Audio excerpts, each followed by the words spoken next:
Quand on a info 16, beaucoup de information à solo. Tala info 16, botala info 16, botala info 16. C'est Evan Omboka. C'est Evan. Donc, finalité, la banque est un échec pour l'état de l'icolo. Pour l'état de colo mabélé. Les anzotes mouli, à couper déjà, bakunda et kaka. On va linker à côté de l'église. On est partout au Barokundaï, les nécropoles, ne coupez pas bien. Ne coupez pas bien, soit qu'on ne peut pas échanger l'hôtel. Talara nenge makambango ekende. Ya encheni chiseke di babo inano. Bongo ya ye. Est-ce que babo lingango? Il y a un échange. Pour vous savez qu'on est 17e. Alors la mukate, so qu'on est na métropole. Alors la mukate. Masolo yakine avec Rebecca Bilendo Pukuta la Servadi, tu es sarabino toujours que ba masolo na so les karana Kinshasa. Toko memela bino ango donc to bibino c'est-à-dire que bino bato bo mesana Rolanda info 16 www.info16.com bo mesana mingi kota la biso na ezali YouTube na biso info 16 donc bo betika ka info 16 pe bo mona la biso mingi. Bon, bien que papa Olangi a koufaki, donc papa Joseph Olangi a koufaki, bah mikole l'équipe enza moi mingi. Et benbenae déjà là pour votre information et koko makin le 19, donc le 19 octobre au Ondé et benbe papa Olangi zoya et puis bon on a ba image info 16. Décision ezalia wa lisolo les autres déranger population jusqu'à les araka et sika ba okunda papa Olangi. Et belé ya batu bazoloba. Les belé à batteur tobi belé à batu to moni plus église na ye ba lobi que chef spirituel na bango ba okundae na ba cimetière ya Kinshasa te il faut passer la mausolée na 17e mairie na oezali esika na bango ya Losambo na église na bango et tout pour de temps en temps bazora moyen remona na cimetière na ye et puis ceux qui peut-être ba ndoro bondela et tout ba monde ngo ezala droit mausolée na bango. Mais ba kondi mboka na biso tozwina no gouverneur de la ville na biso ya Kinshasa André Kimbuta lobi jamais niet décision on a déjà ba boyaki yango banda et pas Tshisekedi babaki Tshisekedi ba osele mausolée na siège na été aza mutu faut ba kunda na nécropole ba lukele cimetière ba kunda vu que batu ya Tshisekedi ba boyaka l'état tikala ki na décision wana et puis le baki a ko changer décision na été balobi de même que na papa Olangi papa Joseph Olangi pe il faut ba kundaye na nécropole à l'équipe na télévision ba média na biso à Kinshasa wa alobeli yango et puis abi kaza décisif gouverneur abi etikali bongo ba kundaye na o ezali nécropole mais jusque là bata sifem si balobi jamais biso kaka 17e riso 17e rité ba kundaye pe na ba cimetière ya Kinshasa te toya na Kasavu buto zwa vie ya bato bazala roto yo bandeko bazala na bakwa o ba mekampe ko pesa so ba vie na bango d'après bango bazolo banini bazo soutenir décision ya l'état to bazo soutenir ezali décision ya bandeko ya CFMC to kozwa papa na biso na moni bonjour papa. Bonjour maman. Bonne santé. Bien santé, bien vraiment par la grâce de Dieu. OK, Olandi ezaki lisolo na biso, bon sujet na biso alelo eza penza lisolo teza sujet concernant esika ya kokunda papa Joseph Olangi. Pona yo zo soutenir idée ya nani précisément? Pour ngai bon na soutenir idée ya muté mais na mabelo otoza eza mabela l'état. L'état nem tazwa décision na makamyo c'est l'état anasi. Ce que l'État a boy donc bango bakoya na façon ni bakoya na ko demander l'État ce qui moyen kozala après ça bango accord bakunda ye nde bani basa ele mausolée mais sur l'État boy bon na kolon nzambe na c'est l'État donc bango faut pas sola na l'État ba ko sola na l'État ndenge nini donc tozini tokunda musana na nzambe na biso ataki biso bandimi tozini tokundi na église na biso tosala ele mausolée so beaucoup pesa biso permission pour yokolo mabele. Mais déjà sangwana rekomaki na mato ya l'état ebi que aza mutu moko peut-être na niveau à église na ye aza na ba grade de belé voire même na niveau mboka na biso aza na ba considération belé. L'état a lobby que décision on a déjà parti à Tshisekedi déjà babaki pas question au sel ba mausolée na banda kuna bango et tout yangwana yepe le roi aza mutu faut ba kenena na nécropole parce que l'état lo balisu sunini par rapport à lokwana. Bon, donc l'état a eu décision na eza bongo tina ba papier. Muto contredire l'état zate bon voilà l'état lobby po eza mibeko esika la mibeko mais tant que bango bazo telemela décision à l'état wana finalité na bango eza nini peut-être donc finalité na bango eza kaka bazaka un échec pour l'état de likolo pour l'état de kolo mabele. OK bata si femme si bazo tala yo peut-être ko pesa bango conseil moko concernant décision au l'état zui. Bon, pour un conseil, on aurait pu savoir que le quoi cadre à l'église. Donc, le quoi l'état boy. Bon, bazala, bien quand Nzambi. Oh Nzamba lobaka. Ici la bon, oh pe l'état c'est à lobby. Ada Nzamba c'est inde to lobaka. Donc, ba ko ko l'état et ça bien à bon. Non, et donc qui conseille à copier ça bon ka yangwana. Bonjour maman. Décision ya gouvernement ezu pour nesika ya kokunda papa Joseph Olangi. Yo soutenir gouvernement, to soutenir o ezali batasi FMC. Bon, déjà gouvernement à quoi ici bon yango na to kolanda ezaka ke na bandeko bazaka na boyoka ni bomoko ba respecter kaka mibeko o euti na baba konza mboka bon baba kundeka na simiti parce que ça ka mutu ba respecter kaka mibeko euti na likole ko na c'est pas l'état bon l'état nzamba c'est ya mutu ezaka yango na peut-être bango crainte na bango ezaka bakokunda ye na cimetière nde bakundaka batu nyonso mais bakozala na temps penza te ya kovisitaka tombe ya chef spirituel na bango tombe ya papa na bango po ekendaka pe mo na cadre visite ezala lokwa mo mausolée crainte na bango eza wana nayebi te soki oza na place na bango. Bon, dans la place na bango mais tellement de gens l'état quoi ici à la métropole so ba kenda ba oketa la keta normal parce que mais la mausolée te nécropole et cimetière ba tie ba tebele ba kundé comme tout le monde là motuti ba kunda ça explique que non tellement dans l'état quoi ici bon ba respecter comme mibe quoi l'état maman mutu ya kaza yangwana. Bonjour papa. Bonjour. Oui, concernant la décision, il y a André Kimbuta, où le bami que faut bakunda papa Joseph Olangi na nécropole, tandis que l'église na yezoboya. Yo ko le bani mpone. Ah merci maman pour la question.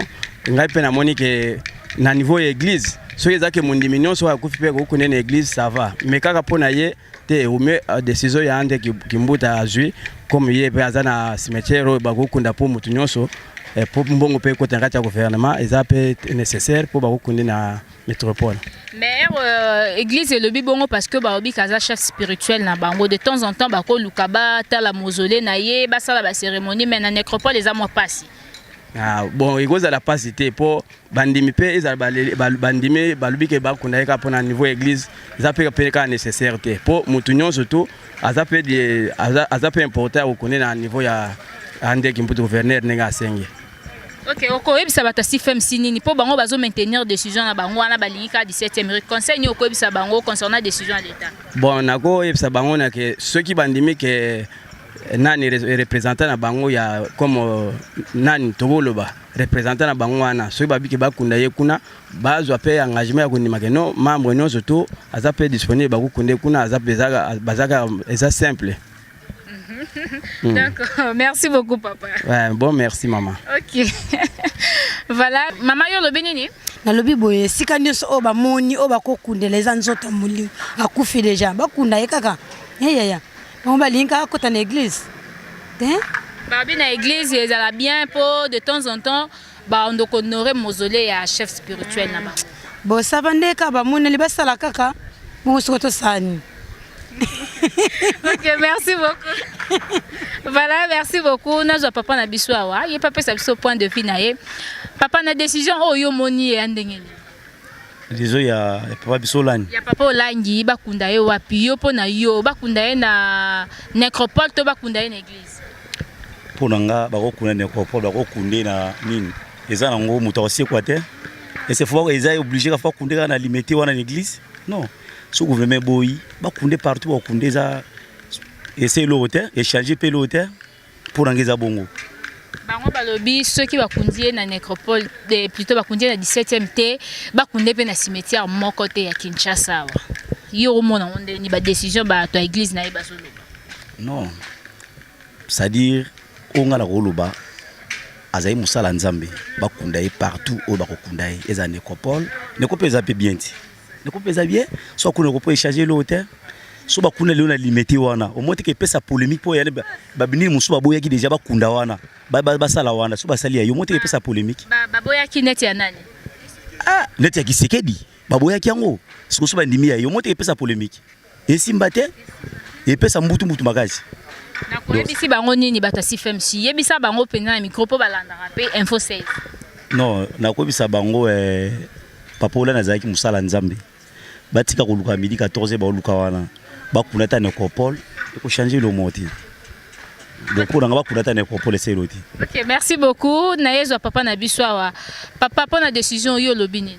Bon, pour la décision nangai nazan eloko aloba te moni papa olanga za musali na nzambe vraiment pour na biso pe toza ba chrétien to sambelaka donc to sengi bakunda papa olanga sika pe bakunda ba chrétien nyonso nde to mona ba musicien o ba yembeli nzambe ba mari misambu bakunda bango na ba métropole eza problème grave te bakunde na métropole ceux qui bache wana na limité botala kaka ndenge makambo yango ekende ya encheni Tshisekedi baboyi nanu bongo ya ye est-ce que bakolinga ngo bakolinga te wana bolukaka tokende na mbutu bakunde na métropole déjà mutakufi et ça les côté. OK, merci beaucoup. Merci maman. Joseph Olangi, l'état lobby soit na nécropole, bato église na yeba lobby na 17e riba c'est les mausolée lobby nini. Bon, pour nangai point de vue nangai ezaki balanda hors de l'état. Pour nous inviter la polémique ya mike ezala. Comme l'état lobby tokende métropole, bakende métropole. Au moins il y a des fins qui s'inquiètent des zalaga en désordre. Oh bah le limité, oh bah le batonge, oh bah le parce que polémique, parce que bien été. Jusqu'à présent tu sais qu'il va kunda été. Vipe à papa Olangi ninga zali wana comme azali nga je suis chrétien. Je prie dans l'armée de victoire. Aza aucun dans même tout monde dans l'armée de victoire. Mais moi je souhaite que maman Olangi na église na ye bazala kimia balanda loi l'état ndinga lobby pour nous inviter à polémique ya mike.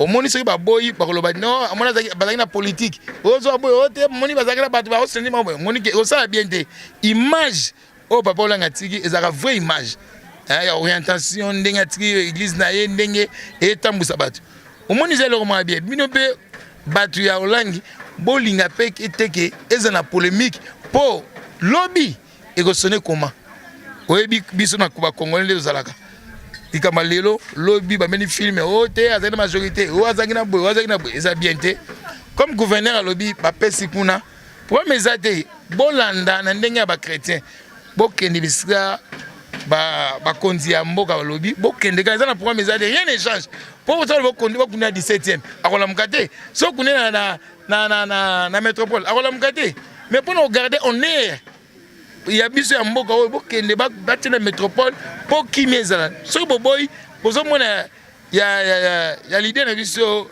papa Tshisekedi ndenge komaki gombe te awa te mais ce n'est pas bien c'est biso ne peuple ne to souffrir pour na polémique wana alors on a invité que étant que politicien na boy et kota politique na kati polémique be kota te bondima bakunda kuna des premiers âges ceux qui posent la statue obelo on a l'église na bino na kata lopango là ça va ils ont la première âge mais bon on est gouverneur lobby et dans lobby pour inviter la polémique boyebi tango tozana na kisasa lelo bobinzala ba premier belé ce donc c'est souvent et comme polémique ce n'est pas bien moi je souhaite que vous adhérez mbeko kaka c'est rien et collègues nyoso collègues même ngai ndena zoloba l'idée ne ekolega na kolukufa pe lobi wa kokufa obe kokufa bon c'est traité bon tala temps tozana na problème ezaka na mboka tolobaka nini nyonso ekolega mais liloba nzambe ekolega jamais eza seko na seko bozala kimia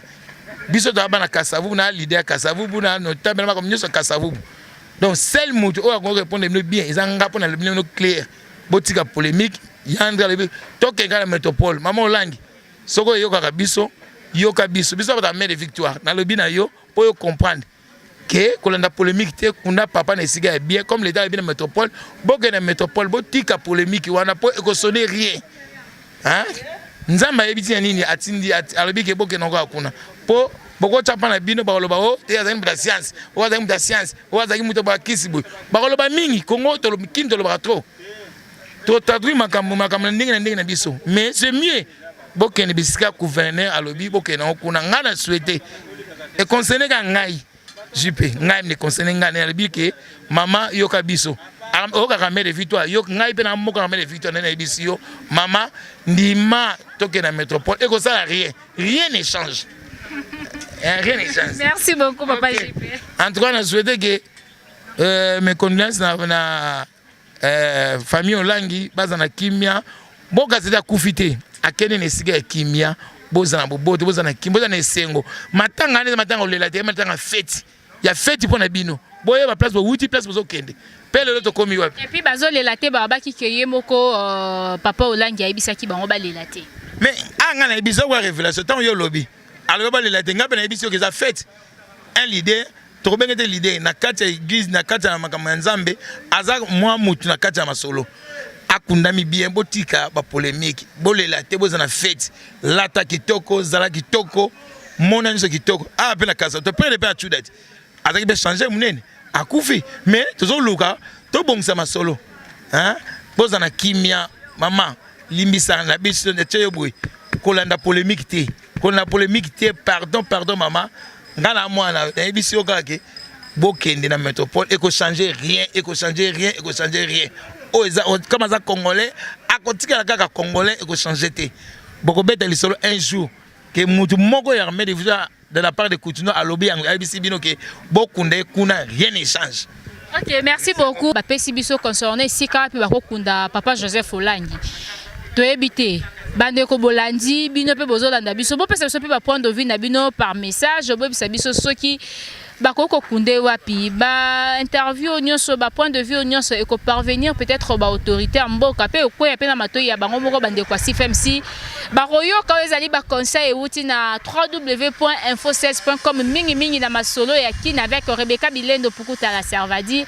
En tout cas, je dis un grand merci à Aaron Lubamba qui était derrière la caméra. Je dis un grand merci à Tonton Mwinga Mobile ya sérieux makashi wa mais ça toujours comme melabino babilo kwa bien balobi bientôt la zengaluke to avec Info 16 nzonzingi na tindi bino kaka ndenge bo s'abonaka na Info 16 bo betaper Info 16 nzonzingi kaka na YouTube bo s'abonner parce que tozala ba film ya bien au bando Hollanda pe bo sepela nango ozuneti zengaluke to eza déjà film o film do bien film congolais o eza déjà en ligne kala mingi te tozo tango na disposition na bino pe bo sepela.